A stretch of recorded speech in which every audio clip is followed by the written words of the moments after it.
Jackanoid Paralope is a mission-driven media company. Check out more of our podcasts at jackanoidparalope.com. Jackanoid Paralope! So, Michael, you cheated on me. Who'd you talk to? Yeah, sorry, dude. For this episode, I did an interview with one of my good friends and poker buddy. It's a Dr. Dennis Purvis. So I have friends that are doctors. What can they expect to hear from this interview? Well, okay. So from the Trad Wife episode that we did, I started thinking about, the supervillains of the red-pilled manosphere and who they were. And I think I even told you at one point in time, like, I think Christian fundamentalism is like our first main supervillain, where it seems like the ideas that are in Christian fundamentalism are kind of channeled and funneled through and are coming out of the red-pilled manosphere, and sometimes in religious ways directly and sometimes in non-religious ways. And so I felt like what I lacked in understanding that is an authority source who knows what they're talking about and who has studied this type of idea of masculinity and the church in like a formal academic setting. And so I immediately thought of Dennis because he's, like I said, he's a doctorate. He's got it from a religious institution. And it's like, it's good to have a perspective of somebody who like knows what they're talking about to make sure that I personally am on track with my thinking about this. And also I just feel like this is a world in this church and Christian fundamentalism that is not accessible to a large portion of the country. And so hearing Dennis speak about it from a from a perspective of an academic is going to be very valuable. The other thing I really like about Dennis is he's very much the opposite of an academic in terms of his vibe and his personality. And I mean, that's the reason I'm friends with him, is because he's got a very cool, laid back sense of personality. He's very connected, very grounded to the earth. And so I just wanted to have his voice on this podcast. And it might come back. It might not. I don't know. But this interview seemed like it would be valuable to both our listeners and ourselves when trying to understand where the red pill comes from, understand why it comes from there, and kind of how Christianity fits into all of that. All right, well, the last thing I'm going to ask you before we jump into this interview, in terms of conversation, was he better than me? From Jackanoid Paralope, this is the Beta Boy Breakdown with Michael and Nathaniel.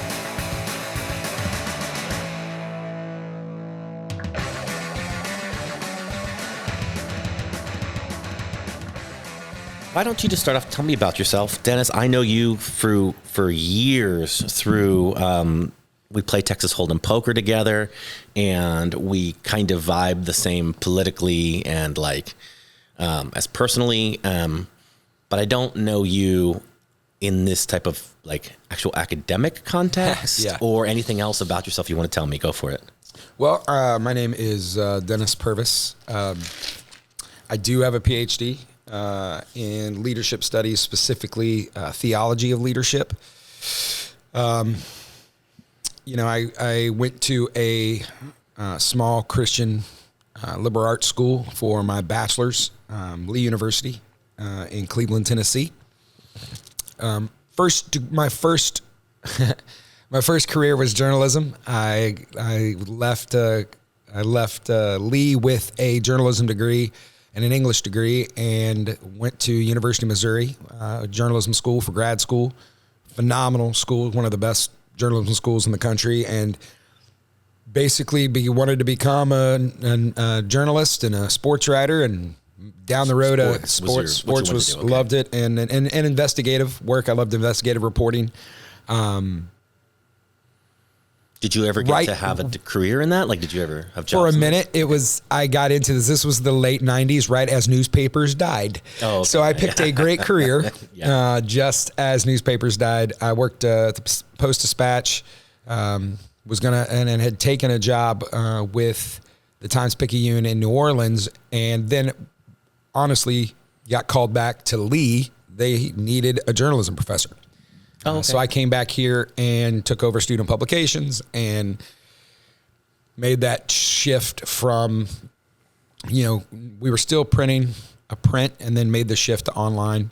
While I was at Lee, I ended up just because it was free, I got a master's in education, a master of arts in teaching, and then later went and got a master's in theological studies at a Pentecostal seminary. I am born and raised Pentecostal, so I'm one of those crazies that believe in magic. That's what I tell people. I believe in magic. You can go ahead and just say that. I got no issues with it. I kind of embraced that. But my dad was a pastor, and I spent a lot of time not wanting to be my father. I didn't want to be a pastor. I was raised under a pew, saw kind of the struggles and the different things he went through as a pastor. And we'll probably talk about that a little bit as we talk today. There was a shift has happened in the last, 40 years, and especially American Christianity. That it's one of the reasons that drove me to my wanting to get a doctorate. I'd always wanted to. I'd had enough friends that were doctors that said, don't start a dissertation until you know it's something, because you're going to live with it for 2 to 3 years. Like this is. I didn't get to do any pleasure reading. I only read, and so I picked a topic. I wanted to look at why we do the things we do in leadership. Spoiler alert.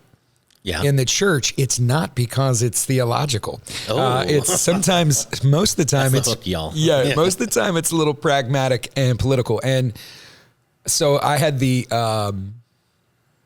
I picked the Church of God, which is probably the second largest Pentecostal denomination after Assemblies of God. That's my tribe. I am ordained in there as a minister, and I looked at our policy on pastoral restoration. This is after a minister has been guilty of sexual misconduct. Okay. And there is a procedure. This is the reaction to Spotlight, right? Okay. Every church now, honestly, 30 years ago, very few churches had a policy. They handled it all internally. They moved people around just like the Catholic Church did. We know the Spotlight story. They just kept moving those priests around after they got found out.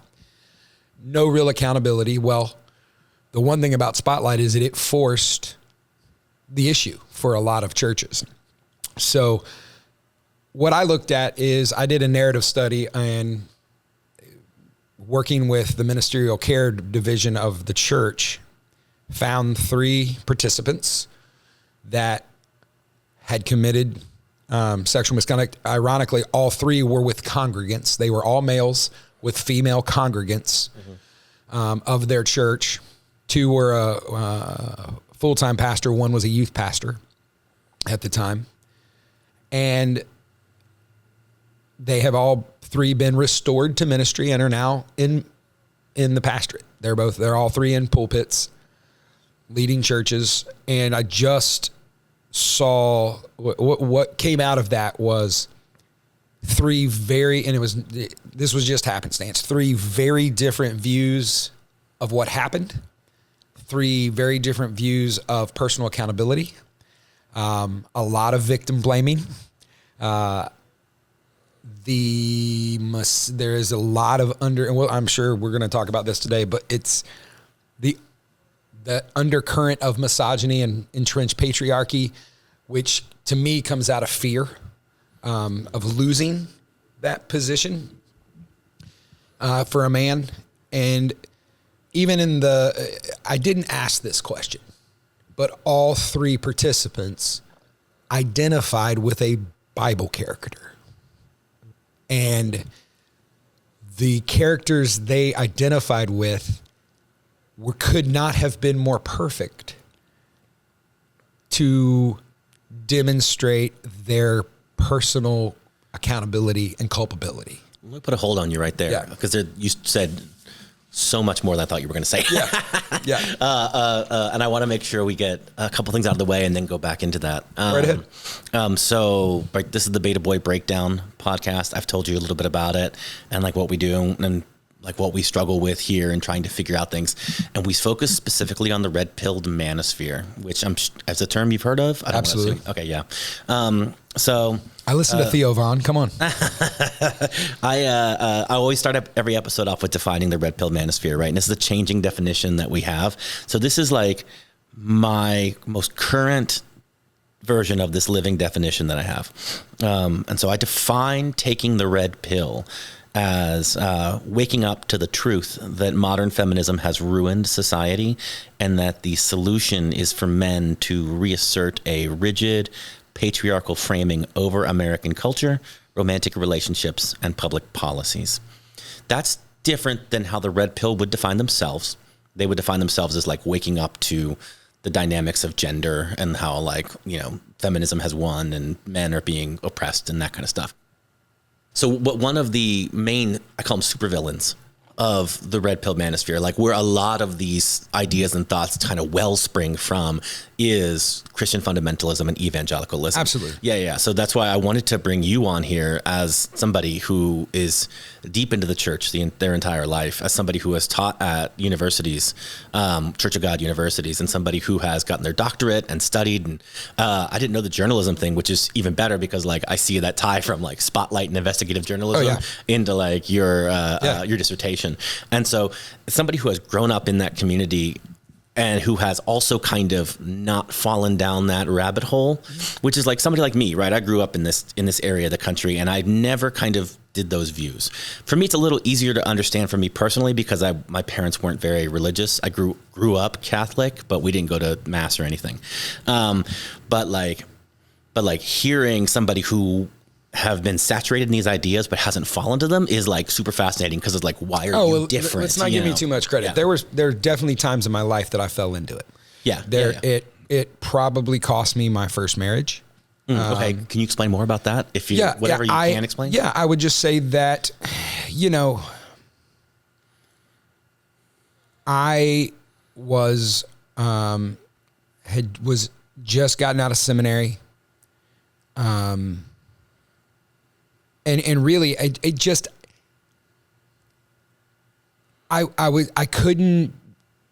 didn't make a decision between complementarianism and egalitarianism. And we can define those right now. Yeah. So the complementarian view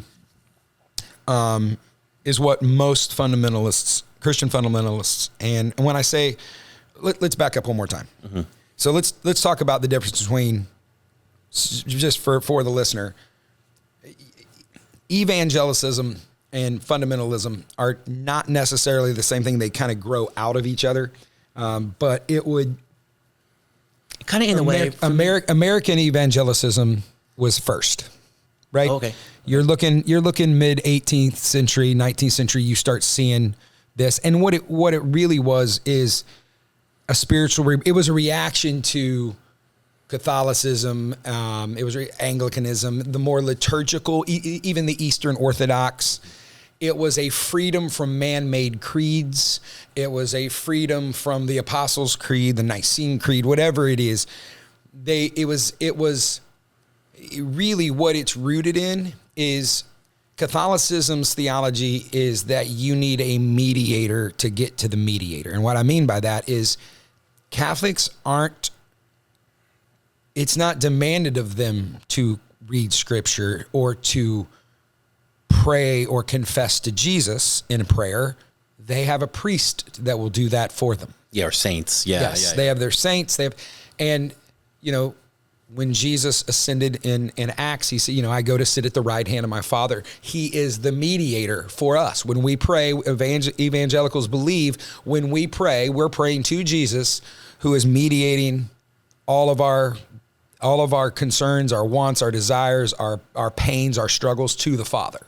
Okay? Go directly to the source. Yes. That's kind of what I think about it. Yes. Yeah. And that was where now fundamentalism grew up at the beginning of the 20th century.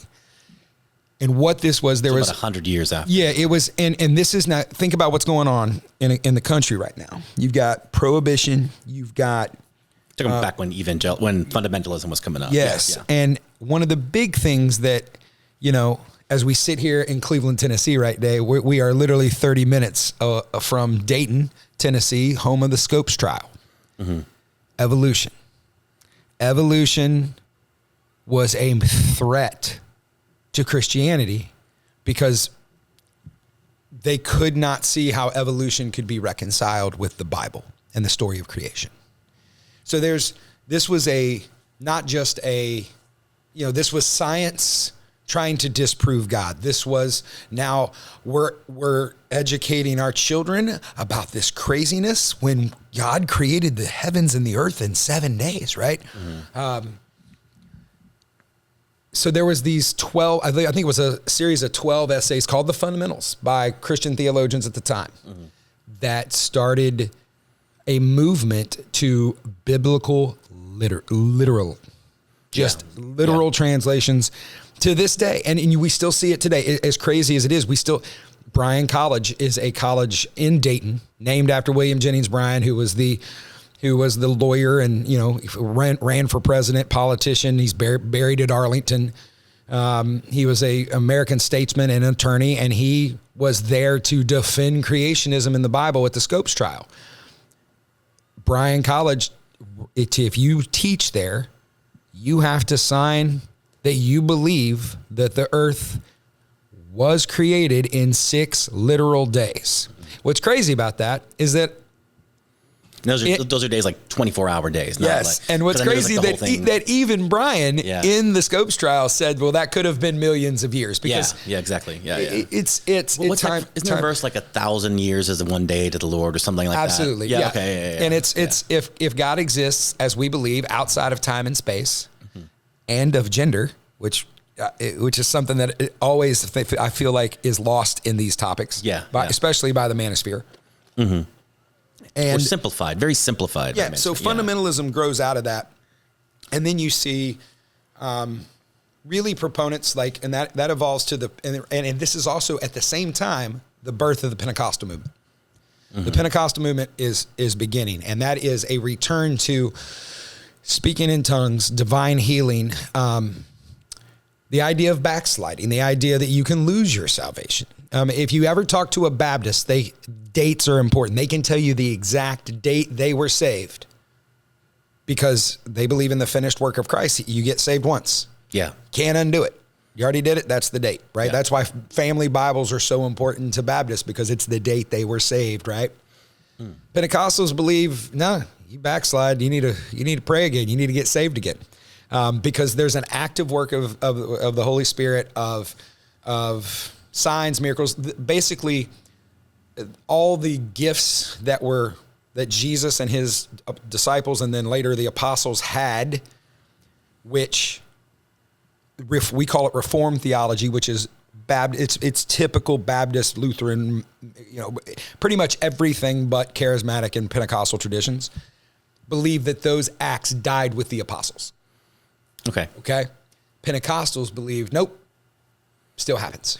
So what I'm the theme I'm putting together in my mind as you're talking is that the main theme of fear keeps coming up, right? When you talk about the Scopes monkey trial and you can't reconcile evolution and whatever call it creationism. Creationism, yeah. Yeah. So that fear makes them retreat to biblical literalism.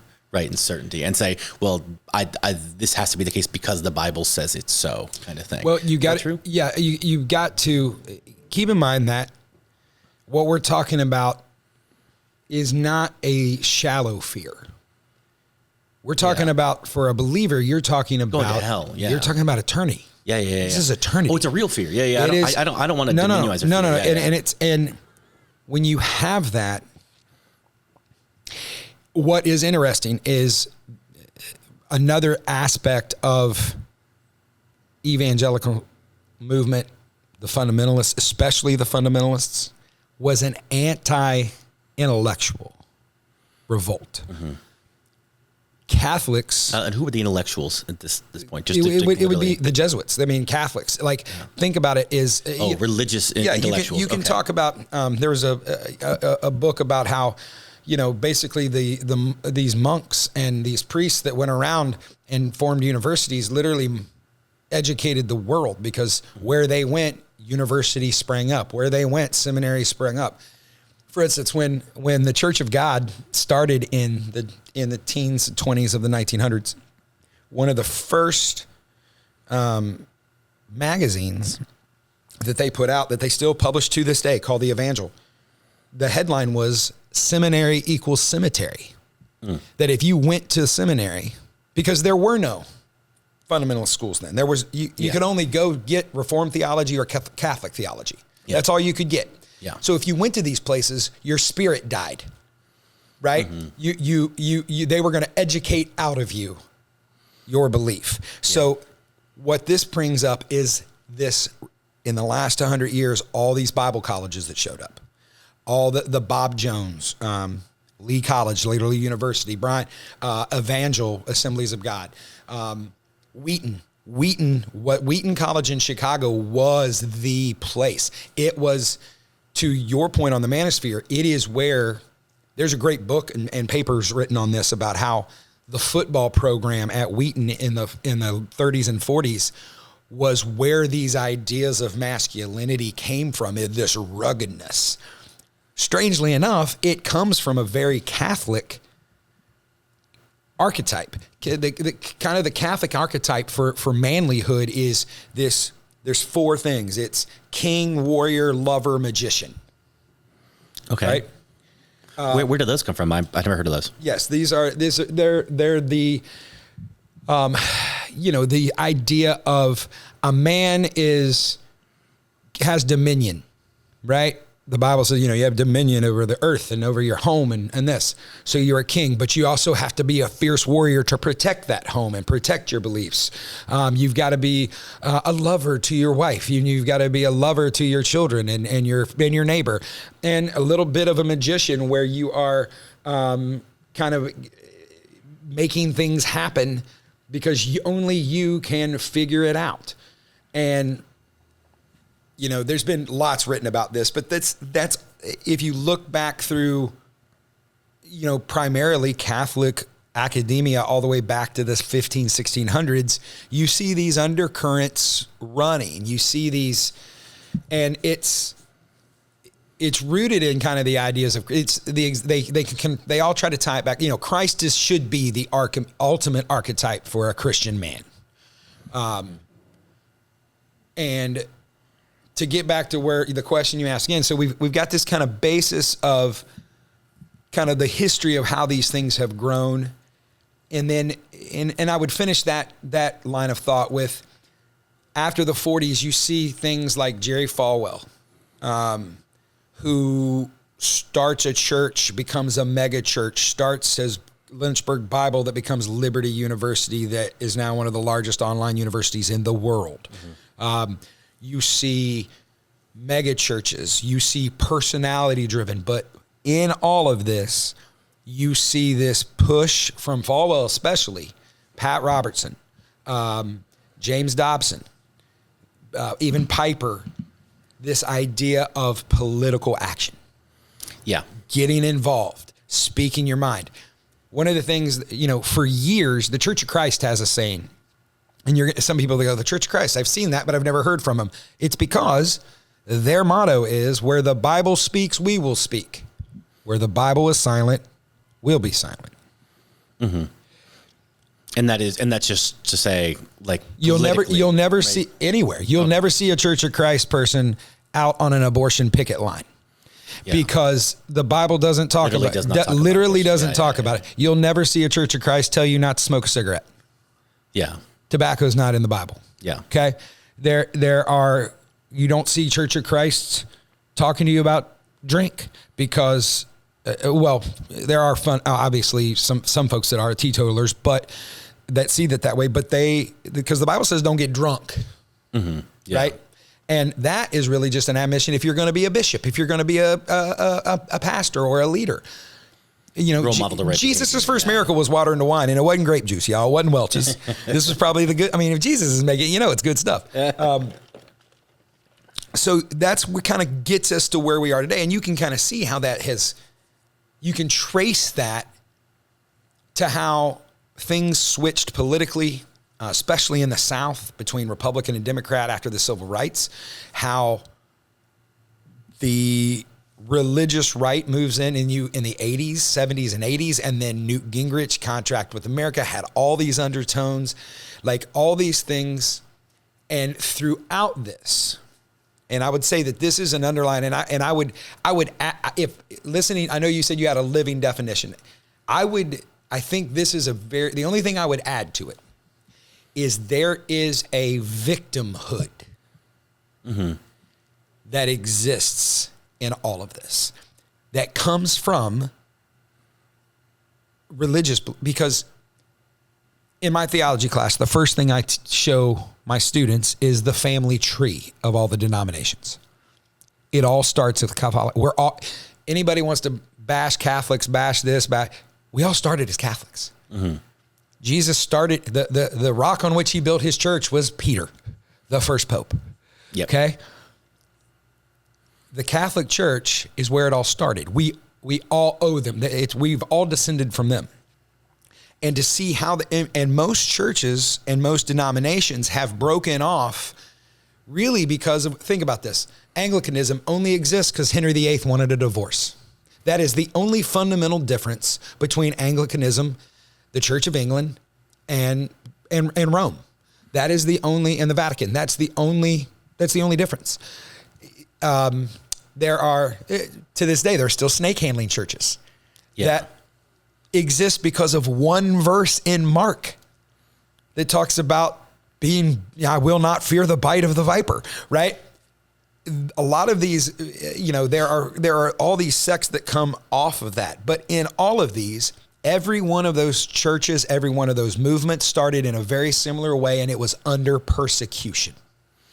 So there is a baked in victimhood to anybody that's religious, whether they realize it or not, because it's the underpinning. So it fits nicely when your definition again of, hey, we're being oppressed. Yeah. Well, okay. So let me stop you there for 1 second. Let me reflect back to you what I think you're saying to me, and what the picture you're painting is of a fundamentalist and evangelical movement that grew out of, like, it was anarchy, like it was an anarchist type of thing in terms of like, okay, there's a central authority we might call the church or Catholic Church, and we have to break away from that. Like, so it became more decentralized, became about the self, right, as opposed to an institution.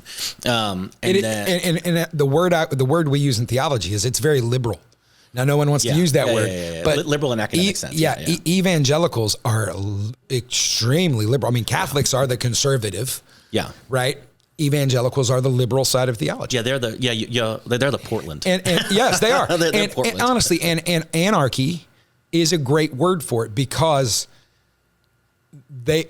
anarchists at the core believe this is the only, you have to take drastic and dire action. There's some stakes in and so when it comes to eternal hope and salvation and where you're going to live for the rest of time, there can't be a more dire set of consequences. Yeah, but eventually when you break off and you fracture kind of like that, then what seems to happen is you start to get challenged, right? So you have like Scopes Monkey Trial and things like that. And so you retreat into this idea of literalism. I mean, this is a story I'm putting together in my head, so please tell me if any of this is wrong. Like you retreat into, what do you call it? Like a literalism. And from that develops a sense of persecution. And the masculine idea when you get persecuted is the persecution. The persecution started at the beginning of every one of these. Yeah. It was there because, for instance, when Pentecostals started, they were called Sankies. It became a derogatory term because they believed in sanctification. You were saved and then you were sanctified. They were tongue talkers because they spoke in tongues. They literally they would have their churches burned down by other church members of another church. So there was very real persecution, which now then becomes this almost self-fulfilling prophecy. I was gonna say, how does masculinity fit into this? Because when you're getting persecuted, it seems like as a man, your instinct is to protect, right? Yes. And so we see it's one of the archetypes, that warrior and the king, right? So I said all that. That's a great segue back to that definition. Yeah. That in that definition you talk about the red pill manosphere. There is in their minds, they are oppressed, they are persecuted, they have been victimized. And they have in what way? I don't know. I don't know if I 100% agree with it. By the feminist movement. I would argue that one of Trump's superpowers is to, no matter what the situation, he presents himself as the victim. He is an unbelievable diagnostician when it comes to figuring out what moves people and what the problems are. I would have issues with some of the ways he goes about solving those problems in a kind of a haphazard way, but it feeds into that definition. Yeah, if you are, and here's what it does.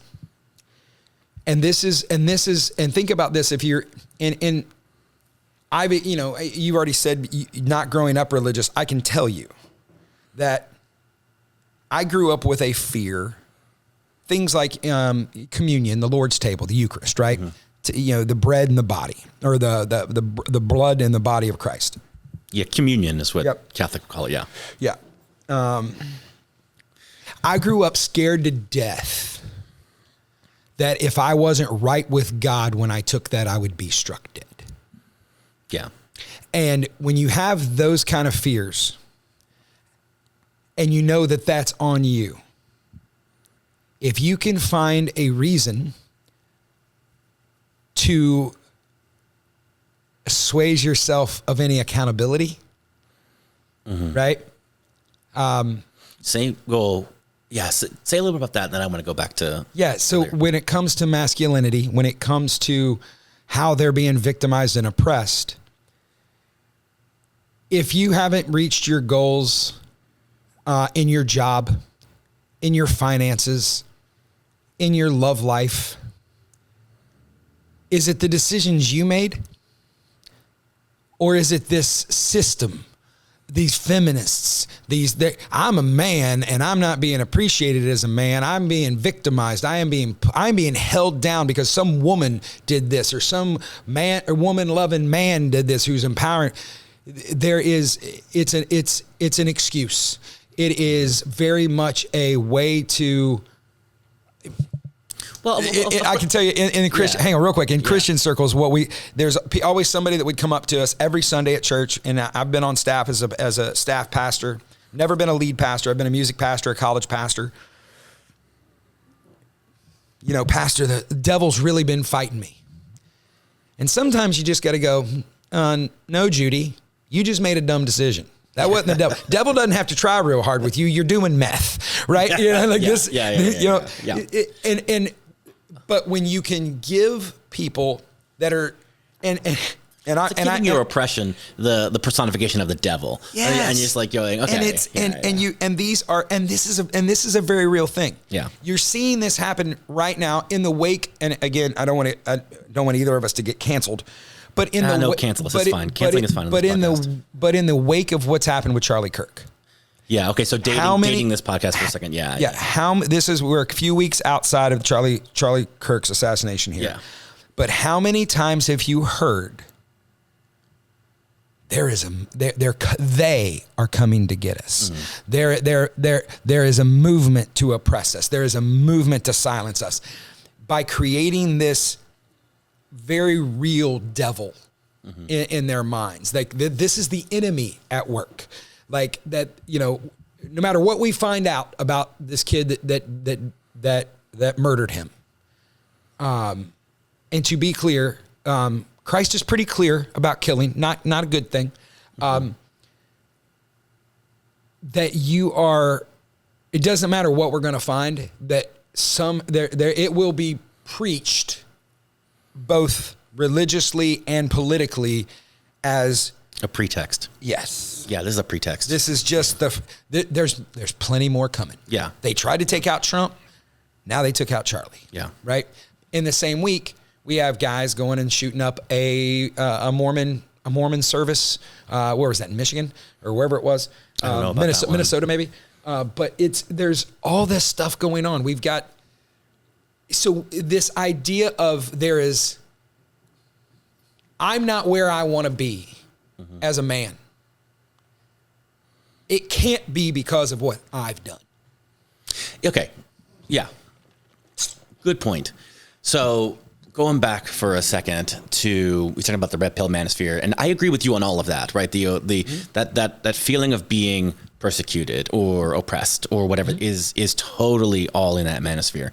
The part that I was disagreeing with you on was more that this is how the manosphere views themselves. A lot of the manosphere views themselves as a solution, right? They're the ones that are empowered. It's like taking the red pill is waking up to the fact that this is the dynamic, right? And then they are the solution and the warriors to fight against that. So it's like, it's less from in their personal actions from a standpoint of I am a victim, and it is more from a thing of I am the solution. And so Trump says I will be your retribution, right? Like that to me is, while constantly being those things. Yeah. But here's the thing: is I'm agreeing with you. No, I just think I think we're giving it too much credit because you have to create a big problem to have a big solution. So there's no better one than victimization. And why that works so well for Christians, especially evangelicals. There's a great book. I would suggest you read it. Grab it to anybody that's listening. It's called Jesus and John Wayne.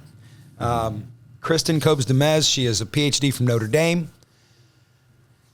The book starts with his speech, I think it's 2016, where he said, I could shoot someone on Fifth Avenue and no one would do a thing about it. Mm-hmm. He said that at Dordt College, where she did her. It's a Christian school. It's where she did her undergrad, and she was watching when it happened. And all she could think of is, I stood on that stage. I've led worship. I got my degree there. And he just said, and he's not wrong, and she presents this idea of, and I think it would inform what you guys are doing immensely as far as from an evangelical perspective. What she argues is that evangelicals have turned the male archetype away from Christ and more towards John Wayne.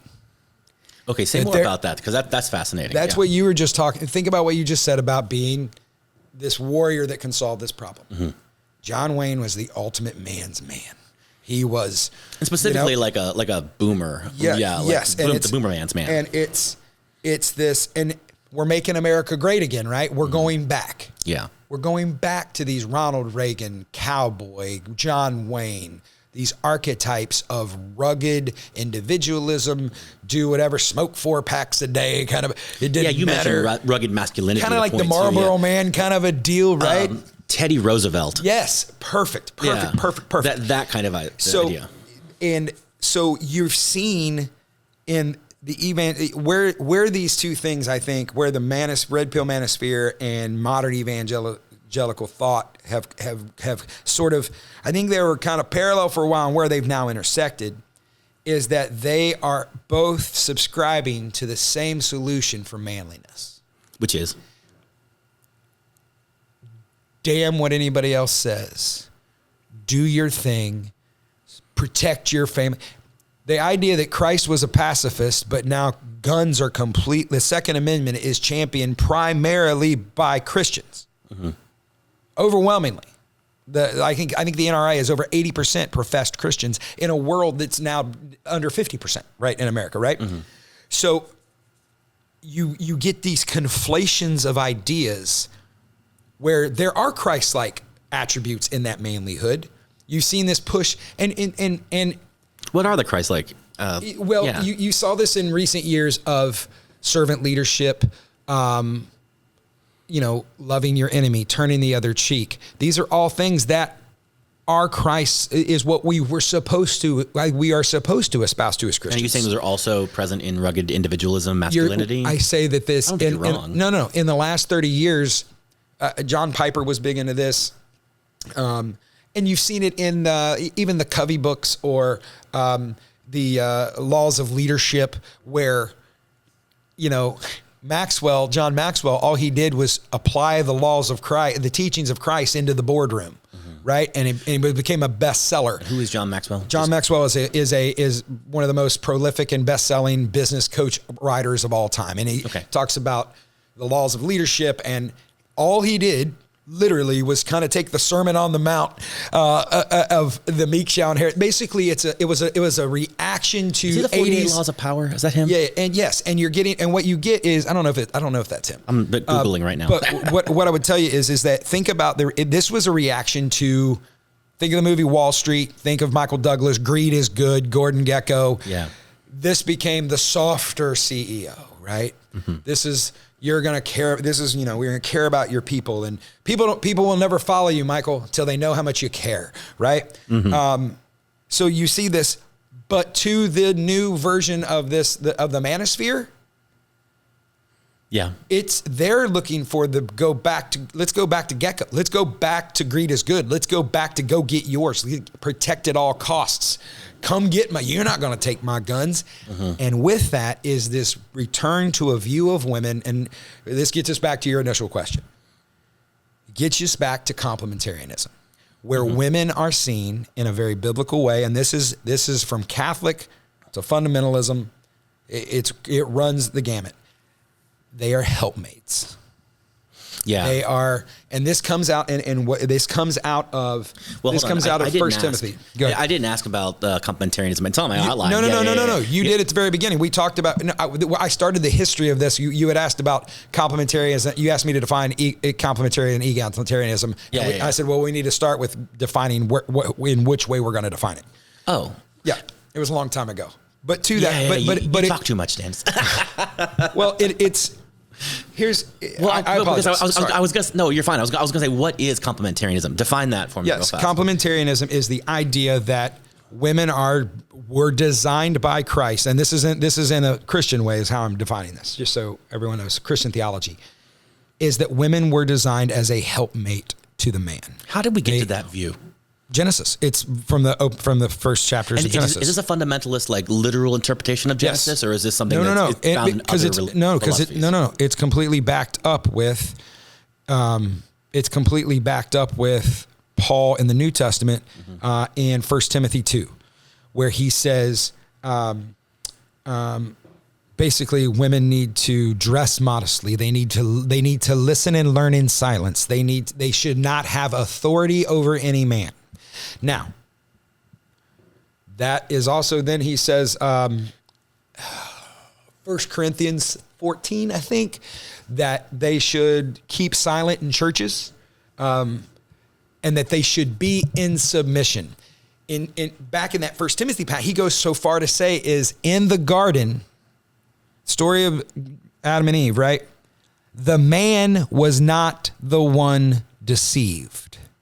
The woman was. Mm-hmm. Okay? That sentence, and then he follows it with, she became the sinner. Mm-hmm. That sentence alone absolves men of any responsibility of the fact that Adam ate it too. So that he wasn't smart. If she was deceived and she was a sinner, he quickly became. Now, let's be honest. We've all done dumb things for women. We've done fair. it. Okay, fair. We have done it. Like it is. Wars have been fought over these things. World wars have been fought over these things. But that sentence is what has shaped the idea that, for instance, in my denomination, women cannot be in a position of leadership.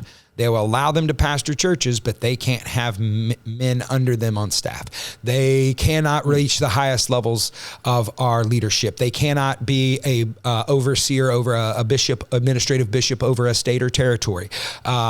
Is there a fear at the root of that, or is it just like is that biblical literalism again, where it's like, hey, I don't know. God said it, so they that's would the way tell you. This is the Dennis Purvis view. Okay. Just give me the Dr. Dennis Purvis view. The Dr. Dennis Purvis view would be, yes, they will tell you it's biblical literalism. Okay. Because that's convenient out. Yeah. But it also backs up a whole lot of think about all of the abuses. Like, I have literally watched pastors' wives tell another woman in their church who is being beaten routinely and raped by their husband to stay in the marriage because they made a vow before God. And that if she prays more and goes to Jesus more, don't go to counseling, because for a lot of fundamentalists, that's bad. Yeah, that's as bad as going to a tarot card reader and a palm reader and a psychic. A lot of religion. Yeah, the deeper you get into religion, the more they hate therapy. Because that's you're unlocking the door. They're letting the devil in to your head, and I've watched women stay in marriages that they need to be out of. I have watched men get away with literal murder, and still in power, still running a church, still preaching. Yeah. And when you see this, so yes, they would tell you that, well, it's right there in 1 Timothy. What they forget is Galatians, Paul writes, there is no Jew or Greek, there is no male or female. Mm-hmm. Christ's love, Christ's gifts are for all of us. Yeah. So they conveniently ignore the parts that are more well. They conveniently ignore context. Yeah. Paul's writing to Timothy, where women were a problem because there was a cult of witches where Timothy was that had infiltrated the new church. So these women. And when you say witches, what do you mean? Because in the modern context, no. We're talking about in Greek, like they were part of there were all kinds of cults. I mean, especially in just the aspects of Greek. Yeah. I mean, this is something that I think is crazy. When Paul goes to Mars Hill in Greece, Paul visits and he looks around. Greeks have many gods, and there are all these idols and all these statues and all the different gods, and people are coming and praying to their god. Yeah. The Greeks were so open to the fact that they knew there was a God they didn't know. They literally had a spot for what they called the unknown God. Just whoever you want to be. This is a space we're going to find. This is a space saver. It's a placeholder. Yeah. Paul goes to preach Jesus Christ, crucified, risen from the dead, resurrected, right? And he stands there and he looks and he says, I'm here representing the unknown God. Okay. There is a humility in that, where he reached people as Christ did where they were. What we see now in culture is demanding people meet us where we are. The manosphere right now shares that idea of you're either going to see it our way or we're going to make you see it our way. And we're going to take back what's ours. Because that's seen as a manly thing, right? That's a manly thing. That's the John Wayne. It's the rugged. Yes, it's the homesteader look. And it's so egalitarianism says more from that Galatians experience. There is no male or female. Like you've worked for women. I've worked for women. I've never had an issue having a female boss. I've never thought, she would, I have no problem with a woman being president. I have no problem with a woman being my pastor. What's crazy to me is growing up in American churches is it's the disconnect of, and I actually said this at our international meeting we have every few years. The Church of God. In the Church of God. Yeah. When the issue of licensing and allowing women to reach the highest level of ordination came up, which failed miserably, by the way.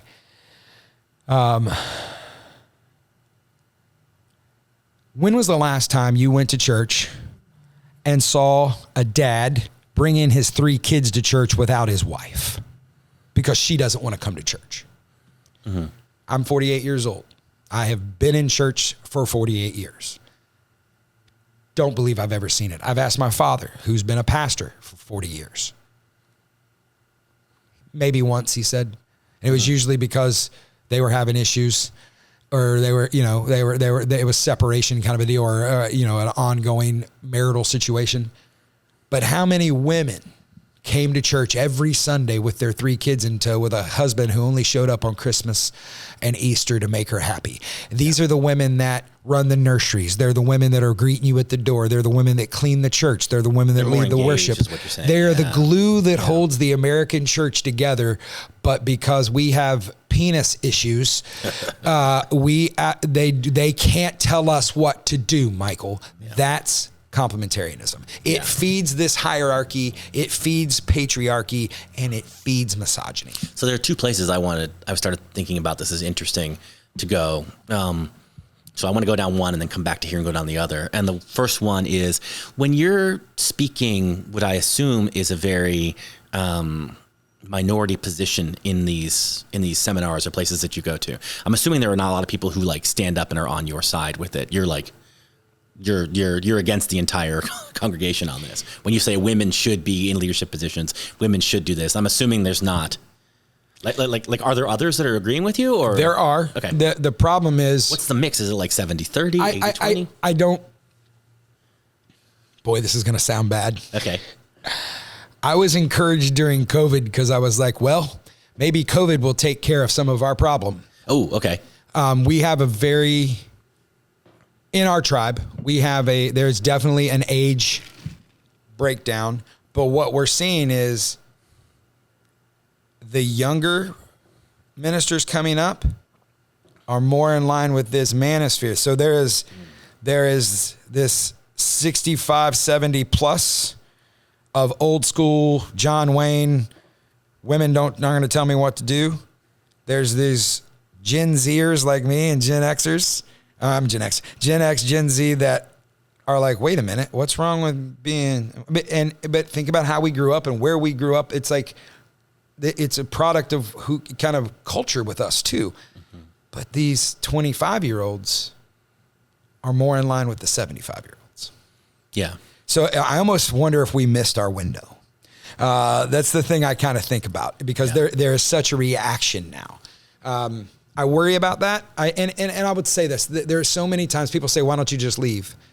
And well, that's more what the question I was going to is what's the vibe like in those rooms and like. Well, there's so many people that I am no danger of ever being in leadership in my denomination. No, they won't let you. Well, even I've got all the credentials. The problem is I'm divorced. Oh, okay. I'm divorced, so I'm damaged goods when it comes to that. Mm-hmm. And the only reason I was able to keep my license after being divorced is because I wasn't accountable. My exes both cheated. Okay. Right. So they don't see it as my fault. Now, entrenched in that is a whole lot of things because it's really, again, I would say this, even when it comes, when I told you that it may have cost me my first marriage, it's really easy to be the victim. It's really easy to being a victim is the easiest thing in the world. You don't have to have any reason. You don't have to have any logic. And you don't have to have any rational thought.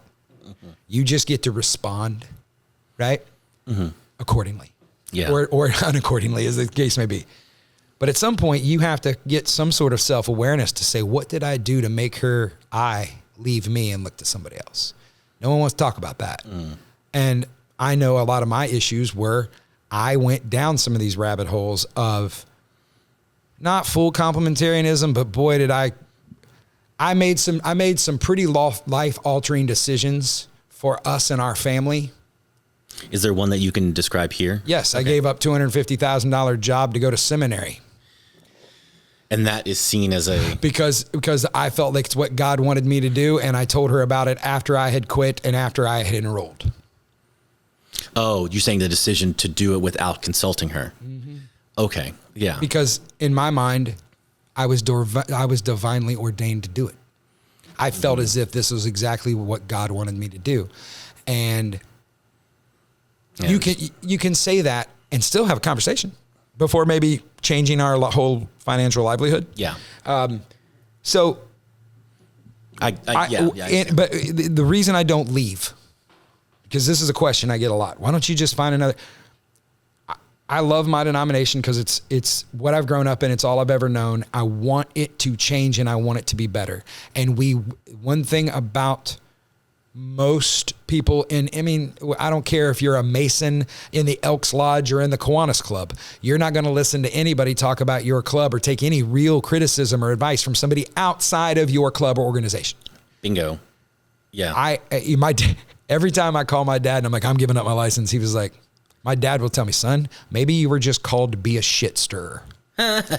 And so when you ask about the room, And what happens? Are there people agreeing? Yes, because I'm saying the thing that none of them can say. They feel like they have we can say it when we go out to lunch. Of course. But we can't say it in that room. But there's two ways that goes. And one way is they hear you say the antithetical view to what you're saying, and they voice opposition to you.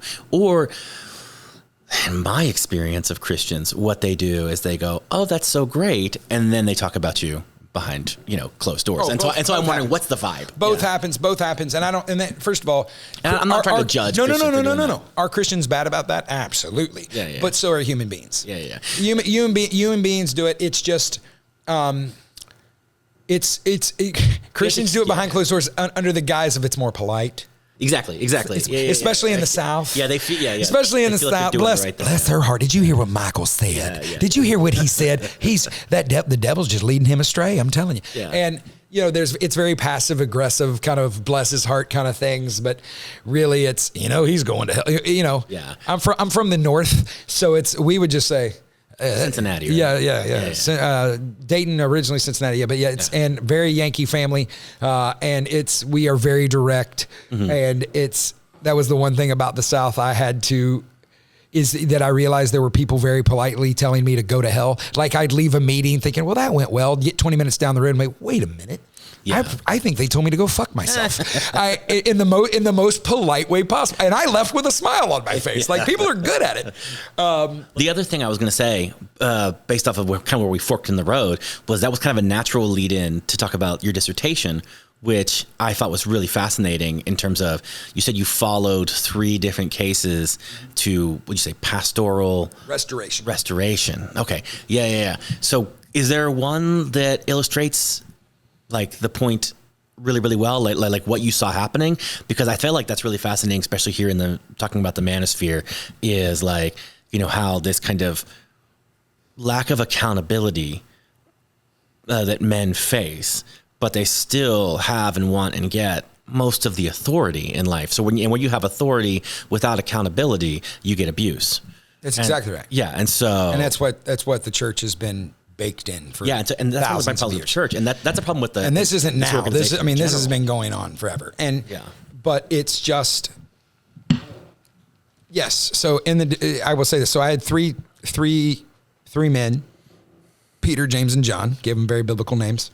Okay, of course, that's not their names. Okay, they were very. We did. I do everything I can to hide their anonymity. So I will just say this: that Peter was the older of the 3.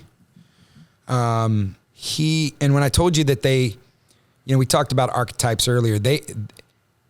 What was fascinating is that I asked them all the same questions. And I had a few follow up based on what they said, because trying to keep the integrity of the narrative, I wanted to make sure they were all addressing the same things.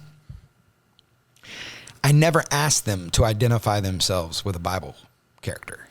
That wasn't anywhere in anything, but all 3 through the course of it chose to. They'd be like, I feel like so-and-so. And for Peter, the one that's probably most aligned to kind of the Manosphere kind of idea was King David. And the reason it was because King David, biblically, literalist, was a man after God's own heart. Right? Mm-hmm. That's what you hear all the time. But even he was tempted when he saw Bathsheba bathing on the roof. He saw her nakedness, and then he sent her husband to the front lines of the war to be murdered so he could have her, and did. Mm-hmm.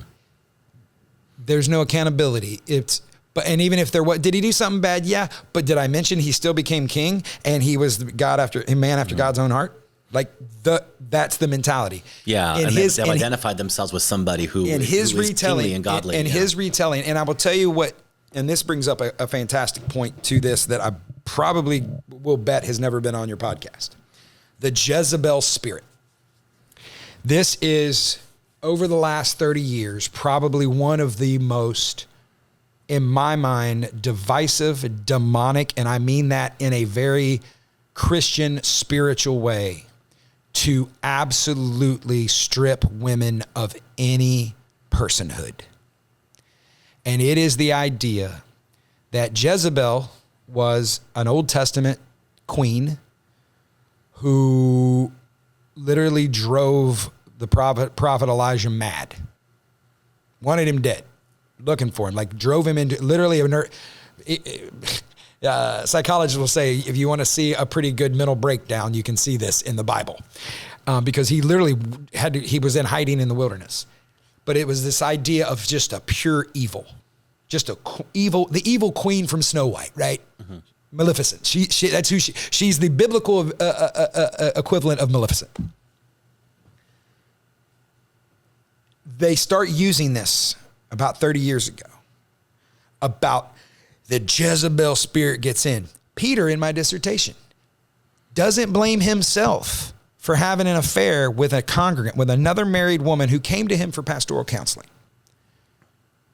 He blames that he let the Jezebel spirit got in and he got weak in the spirit, and that's what made him do it. Oh, the Jezebel spirit got into him. Through her, because that's what I was wondering. That's okay, it. Yeah. So this Jezebel spirit is a female. It is feminism. It is the Christian definition of feminism. Okay, what is the Christian definition of feminism? It's the Jezebel spirit. It is that anything that disrupts the complementary view that women should be submissive, should be quiet, should be modest. I mean, there is still a Pentecostal denomination that has prescribed hairstyles for the women. Mm-hmm. There are still, Pentecostals are usually the ones with like the hair down to their ass. Yes, yeah, and they wear it up in a bun. Here are the acceptable ways to do it. Yeah. It is, to be honest with you, it's what kills me is that for everything that typically these people who then have this hatred towards Islam and make fun of the burqas and the thing where women are covered, they do the exact same thing with ankle-length denim skirts. Like there are still colleges where the volleyball teams have to wear leggings, baggy leggings, yeah, as opposed to spandex shorts, and that's for the women because they can't be modesty. Yeah. That's often framed through Jezebel kind of thing. Yes, and it's all this idea of if you give them an inkling of power, that Jezebel spirit will get in them, they will corrupt you, they will drive you mad as a man. And that power is viewed as their sexuality. They will ruin their home. They will ruin your church. They will ruin your business. They will ruin your children. They will ruin your chance of an eternal salvation. Yeah. It is this idea, and I've had friends preach on this, and I confront them privately. Please tell me where this is in the Bible. This was a person. This wasn't a demonic spirit. There are plenty references to demons in the Bible. There are plenty references of literal Satan using demon possession. There is stories of Jesus freeing people of demon possession. Of casting demons into swine and they run off a cliff. Yeah. Why are you choosing this person as an example? It's because obvious. It's convenient. Yeah, it's a woman. So at the heart of all this, and why I'm going to go back to why I would add victimhood to your definition in some way, whether you've said it, but if it's just an underline. Oh, yeah. Because it is a convenient way to remove yourself of all accountability. Because if you're the victim, it's not your fault. Yeah. If you're the victim, look, you deserve justice, right? Mm-hmm. And what's hilarious is that, the idea of, and you and I talked about this on the phone a couple weeks ago, the idea of equity versus equality, right? Yeah. That's a big idea in the manosphere. Yes. Yeah. And keep in mind that here's what's counterintuitive. Mm-hmm. Equity is a Christian concept. Equity is a Christ-centered concept. Mm-hmm. Fairness, justice, right? Mm-hmm. To Christians, equality is antithetical. It is a threat to equity. Yep. Because equality, and what's crazy is here's the difference. I always use the pair of shoes as how I heard a professor explain it to me years ago, and it's never left me. Equality is giving everybody a pair of shoes. Equity is giving everybody a pair of shoes and making sure they fit. Yeah. Right? 100%. And that equity is the Christ-centered approach. It is the meek shall inherit the earth. It is take care of the widows and the orphans. It is, Jesus' entire ministry was rooted in hospitality. We know he was a carpenter's son, but we don't know that he was a carpenter. Everybody who says he's a carpenter, we have no evidence of that. We don't know that he ever worked a day in his life. We do know that they had a very communal living, because in Acts, after Christ ascends, Ananias and Sapphira, this couple, anybody that joined the church gave all their worldly possessions, and they went into a big pile, and that's how they all lived and ministered and did their things. They held out and were struck dead by God. Yeah. Right? So there's this idea that permeates through this of justice. The Wesleyan movement, John Wesley was, the Methodist movement and Wesleyan movement starts out of Anglicanism, as he was an Anglican, and he never wanted, on his deathbed, John Wesley was like, do not leave the Anglican church. But one of the things he created were these classes of he believed you should take the Lord's Supper anytime you could, because you're never closer to God than then, that you should be politically active, that you should be socially active. One of his, I'm paraphrasing, but it's basically, you should make and earn all you can so you can give all you can so you can help all you can. That's equity. Yeah. That's equity. That is a Christ-centered thing. What the Manosphere wants is selective equity. Mm-hmm. They want equity for themselves. If you have a penis. And that's what they want. Justice. Well, they want justice for how they want justice, and it's rooted in how they've been treated. It is the reason that these threads all tie together, and why I went through that historical thing, is that you can see this. You can see the through line. You can see the through line. Yeah. And we've entered the world with social media and everything else where there is no more nuance. We don't react. All we do is overreact. So what we're seeing here is a bunch of guys, and I'm being very stereotypical. So I'll join their crowd for just a minute. You got a bunch of guys that never made it out of mom's basement that want an excuse for why they never made it out of mom's basement. And it could, and it can't possibly have anything to do that they've been playing Fortnite for 8 hours, and don't wake up till 11 a.m. Well, and that's early. So there's this entrenched victimhood in religion, and this isn't just Christianity.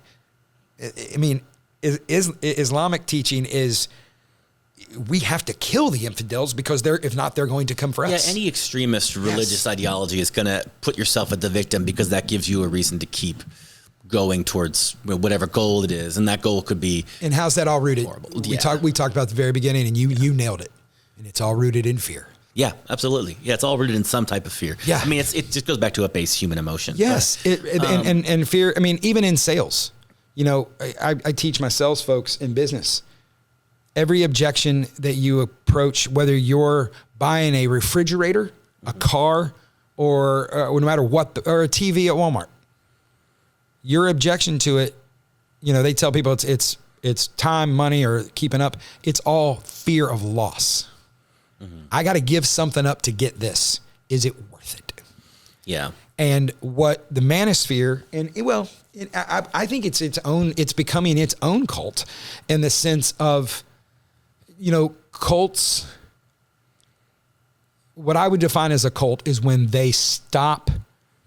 Every cult eventually stops connection with the outside world. It's why I don't see Christianity as a cult, but I see sects of Christianity and para-Christianity that are, when they become super insular. What about fundamentalism and Pentecostalism and that stuff? Are they? Because they're still, because I feel like there are aspects, absolutely, but they still are reaching out to they hide behind their good deeds. Mm-hmm. Their cult-like behavior can be hidden behind taking care of the widows and the poor, right? And missionaries, and we're going to minister to the pygmies, all these things. Yeah. So there's this. Again, it's I see these issues as outgrowths of Christianity that make it easier to swallow. It makes it easier to believe, and it makes it easier to justify. Because if you can point to and here is the good thing and the bad thing of the Bible.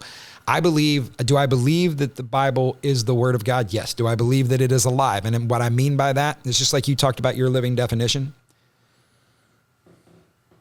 I tell my students that if they ever use the term, the scripture is clear, they'll lose a letter grade on whatever the assignment they're turning that in.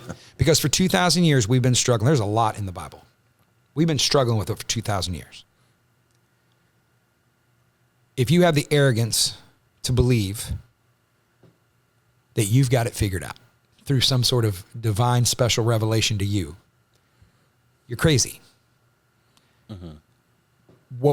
But you got in our culture now of having a chat GPT or a Wikipedia answered right now. You were just Googling, we were Googling a book title, right? Yeah.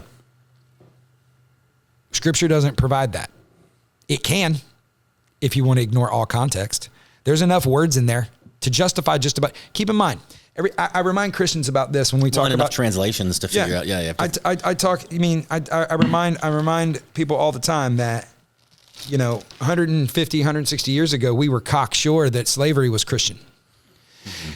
Little things like tell people, that you want to talk about cult-like behavior in the past of Christianity and things to justify how easy it can be to justify. Everybody has probably seen one of those little pocket-sized Bibles that just has Psalms, Proverbs, and the New Testament. Doesn't have all the Old Testament. Do you know why those exist? I don't. Because the plantation owners wanted to teach their slaves to read. What part is left out? The part about Moses leading the slave revolt. Yeah. Right? Okay. And the entire Old Testament references Moses and references the Exodus and they were freedom from the Egyptians. They didn't want them to read that part. Like that is how entrenched we got. This was our right. Again, we're seeing those same attitudes in this manosphere. I have a right to this because I'm a man. Well, and the interesting part about the manosphere is like I mentioned a little bit at the beginning, like there are very clearly two sides. And one is the religious side, like the TradCon side, right? And the other side is this kind of what presents, at least as on its face, as a very secular side. Like it doesn't talk about religion. It talks more about health and wellness and finance and like meeting your goals, like Andrew Tate or Fresh and Fit podcast, Absolutely. or Pearl Davis, those kind of people over here. And they, but the views that I hear Pearl Davis talking about is like, these religious views come out in what she's saying in terms of equity versus equality, right? How can a woman be equal to a man when the man goes out and makes six figures and brings in money and all you do, woman, is wash dishes and blah, blah, blah. How dare you say you're equal to a man? And Pearl Davis is a little weird because she is trying to push the evangelical space. Yes, but the Christian response to that would be, it's what you. It's not. That's all you do. It's what you should do. Well, and I feel like it's a reflection of their audience, right? Yes. So like, there's a feed the beast element to this. There right? you go. Right. So a lot of these people, a lot of these secular side of the manosphere, like they know their fucking audience, and I think that's indicative of that. Next time, I'd encourage you just to do a random sampling, and I would tell you this even as somebody who may not understand everything because of not growing up in church, but watch a couple Joel Osteen sermons. I've watched Joel Osteen sermons. Now, have you ever heard him talk about sin or hell? I want to say yes in the one that I watched. Oh, he's talking about sin or hell? I would defy you. I've never seen it. Now, here's what's crazy. Joel Osteen's dad, who started that church, was a firebrand sin and hell hot preacher. You need to come to Jesus today or you die tomorrow, you're going to hell. Yeah, there was an immediacy. He would turn over in his grave. What Joel Osteen has become is America's best personal growth pastor. Mm-hmm. He is never going to offend you because you said it just a minute ago. Well, he's trying to appeal to a wide audience. He understands his audience. Yeah. So when you see, there's these, and now with the proliferation of the internet, there is now an audience for everyone. I mean, you can find your niche. The idea is finding your niche. Like, I think you guys, I would say this, one of the reasons I was excited about coming on with you is I feel like you guys having a show kind of dedicated as a reaction to this isn't a space I haven't seen filled. And you guys are doing it in a respectful way. The fact that the fact that you guys, well, no, seriously. And you having me on, and I know I'm not the firebrand fundamentalist. Which is why I wanted to have you on. But I understand it. Like I'm much more compassionate. I'm compassionate to how these guys got here. Yes. Same. I understand it. Like I don't judge them for it because it's, number one, Stanley Hauerwas is a theologian from Duke. And, one of the things he says is scripture is meant to be read in community. We should read it together. There was seldom times, Jesus quoted the Old Testament all the time, but he did it to crowds. There's only a few times that he quotes it to one person, and one of them was the devil and Satan in the wilderness. Mm-hmm. Scripture is meant to do that because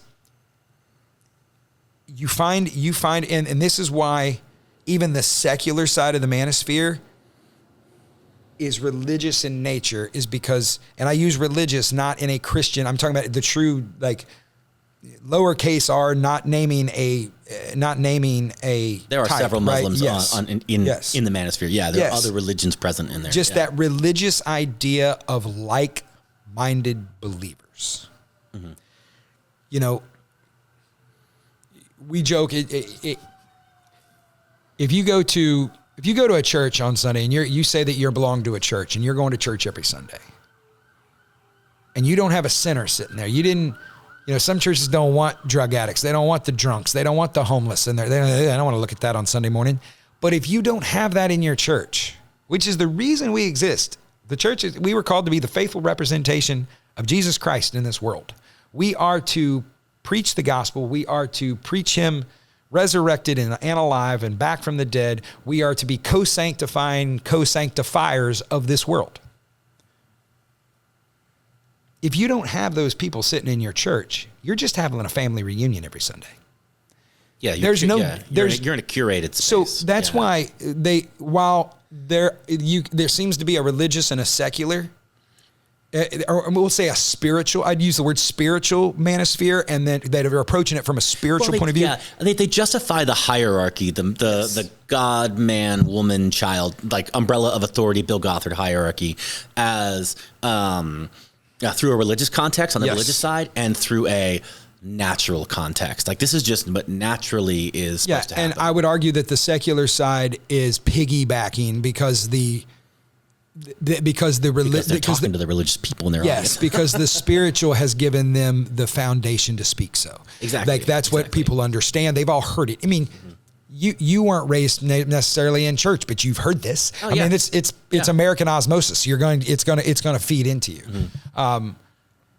And I think one of the reasons what changed me probably more than anything is that I have two daughters. I'm a girl dad.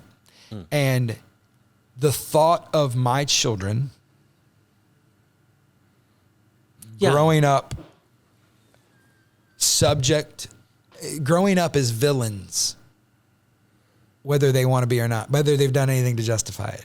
Can I ask you a question? Because I think that's a common thing that a lot of men go through. It's like when they first realized that this was wrong, or not first realized, but really fully realized what the inequities when they had daughters. So what was keeping you from realizing that before you had a daughter? You know what I mean? I'm not saying you were a misogynist before. No. Yeah. I absolutely.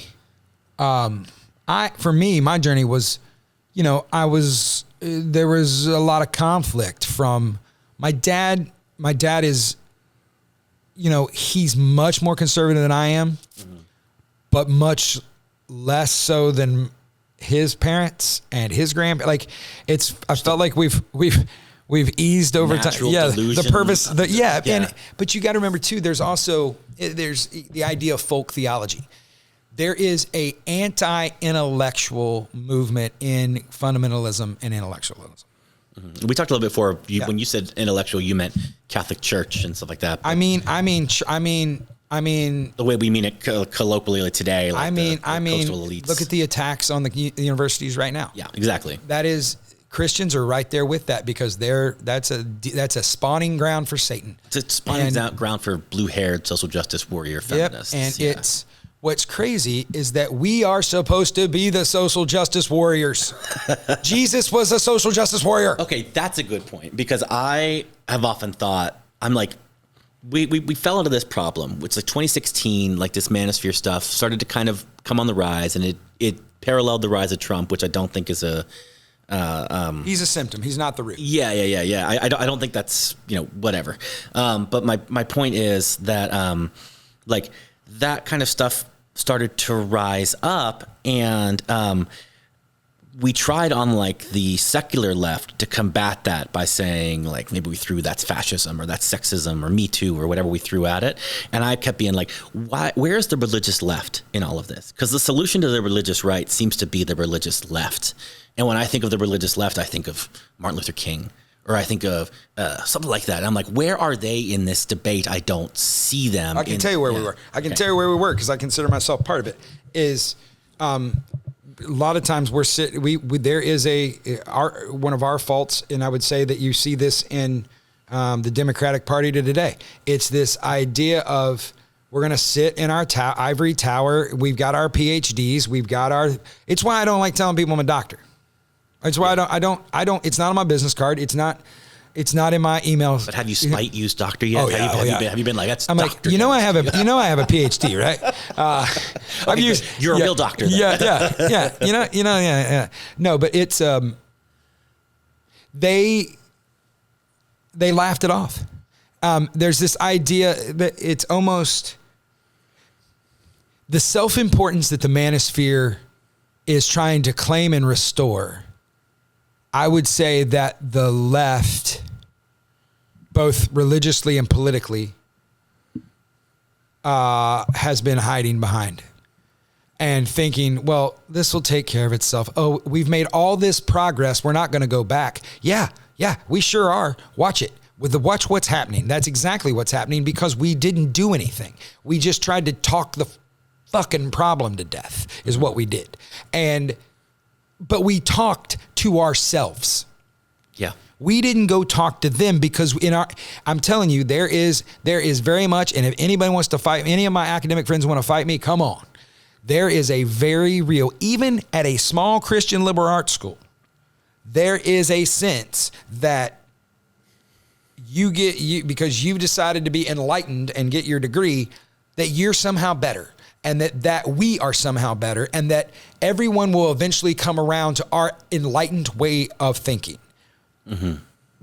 What we have forgotten then, for those of us that are Christian, is that we forgot there are other people, and that our job is to reach out. And we became cult-like. We became insular. We stopped talking. Like, again, where a cult really becomes a cult is where it tells you can't talk to your family anymore. Cut all ties with anybody that doesn't believe. That's a cult. Yeah, and that is so go back to the election 2 years ago. Mm-hmm. Almost 2 years ago. When it came time then to try to talk to people again, to tell them what we were going to do as a Democratic Party. Mm-hmm. And I say we because I am a Democrat. We didn't know what to say because we haven't talked to any of these people because we just assumed victory. We assumed that our way of thinking is the way everyone thought. No one's really going to vote for the guy that hosted The Apprentice. Come on. Mm-hmm. Oh, I'm sorry, half the country, because we stopped talking to them. We stopped reaching out to them. We have entire churches full of intellectuals. Like, the people get upset when they're saying, that the Republican Party now is the party of the working man, because perception wise, even though every one of their policies and actions decry that idea, they speak that language. Mm-hmm. Trump speaks to the Manosphere. Yeah. He gives them permissions to be victims. He tells them they're right. He confirms their belief. So he kind of is their pastor, even though he's not going to do a damn thing for them. Yeah, of course. Right? These tax breaks didn't affect them. They're not creating jobs for I'm them. still waiting for my Doge refund, by the way. Yeah. Send Elon. Send Elon an email. Yeah. But again, I said this before. Trump is an unbelievable diagnostician.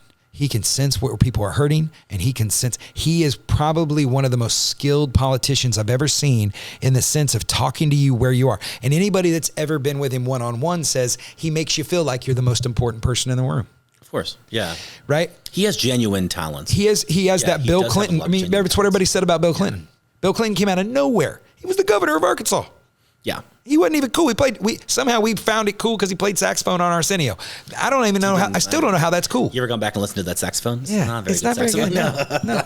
But to that, again, even though this is how desperate both sides are of this, the Manosphere and those again, they're so desperate for affirmation that if somebody just speaks the right words, they don't actually have to do anything.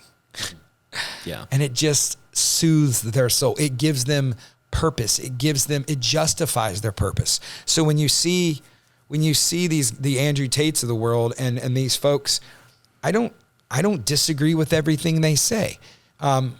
Charlie Kirk, I didn't disagree with everything he said. I thought he was he was willing to go anywhere. Mm-hmm. Which, say what you, Bill Maher says this all the time, say this what you will about the Manosphere, they'll go anywhere and talk to anybody. But people from the other side, like, Bill Clinton won't come on Bill Maher's show. Yep. But Ted Cruz will. Yeah. We have forgotten, and when you say that about academia, when you say that about even the Christian left, we have become the cult because we cut ties. Mm-hmm. We cut ties through, I think, intellectual arrogance. Yeah, why do you think that communication is so hard? Okay, so first off, 2016, after the election, when Hillary lost, I had a moment about a week later where I finally clicked in and I figured out why. And I said to myself just at one point, I was like, I don't understand how Trump won. Everybody I know voted for Hillary. And I went, oh. That's the problem right there. Echo chambers. Yeah, well, so I agree with you, but like, how do you think I think it's very simple. Bridge that divide? It's very simple. In my mind, facts tell, stories sell. There is a reason. Facts tell, stories sell. Democrats give you facts and policy positions. Mm-hmm. Trump tells you stories and paints a narrative. And there's a closeness in a story, right? So story. It's the reason Jesus told stories. Yeah. Jesus' entire. We look at his volumes of sermons. They're parables. That's interesting because a story is a power neutral thing, right? Like I'm on the same level. You buy toothpaste because 9 out of 10 dentists said so. Yeah. You go to the new restaurant after you check the Yelp review. That's a fascinating point. Testimonials. Okay. Because testimonial is the key to it's. I agree. I 100% agree. You're creating an unpaid sales force. Well, then the fascinating thing about it to me is we sat here and I agree.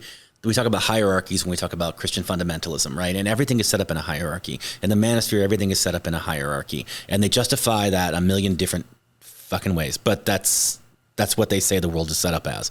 But they use stories to communicate that message, which is a more power neutral plane, right? But I'm at your shoulder. Hold on. But the left, what we do is we tell facts, and so we are in a hierarchy when we actually really prescribe to be equality and egalitarian, and that's a fascinating thing I hadn't thought of. I don't know what that means, but that is I'll tell you, feels true. And why the left can't win that.